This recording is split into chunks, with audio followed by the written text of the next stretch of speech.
وقتی شما از هستی صحبت می کنید آیا منظورتان خداست؟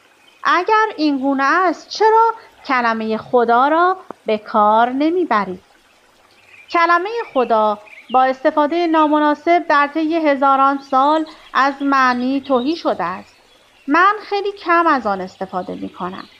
منظور از استفاده نامناسب این است که کسانی که هیچگاه نظری به عالم قدسی و وسعت بیکران موجود در ورای این کلمه نینداخته‌اند، چنان با اعتقاد این کلمه را به کار میبرند که گویی میدانند در مورد چه چیز صحبت میکنند، یا بعضی با آن مخالفت میکنند گویا میدانند چه چیز را منکر میشوند.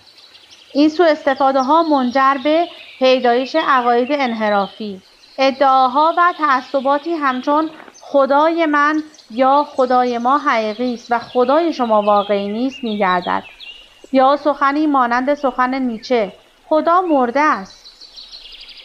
کلمه خدا تبدیل به مفهومی مبهم شده است. زمانی که این کلمه بیان می شود تصویری ذهنی ایجاد می گردد که ممکن است پیرمردی با ریش سفید باشد و شاید چیزی دیگر و معمولاً در خارج از وجود شما و احتمالاً مذکر است. خدا هستی و هیچ کلمه دیگری نمی تواند واقعیت نهفته در پس کلمه را توضیح دهد.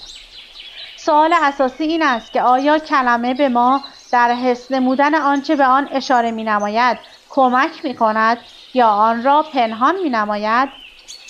آیا این کلمه به واقعیت برتر از خود اشاره می کند یا به سادگی تبدیل به فکری می شود که به آن اعتقاد دارید، یک بت ذهنی؟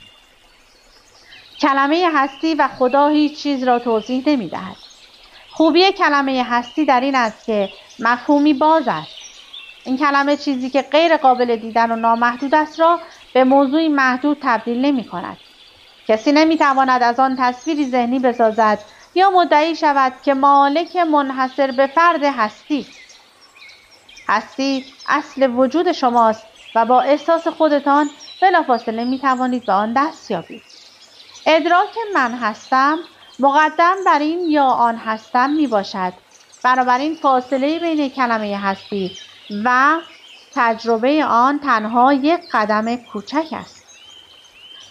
بزرگترین مانع برای تجربه این واقعیت چیست؟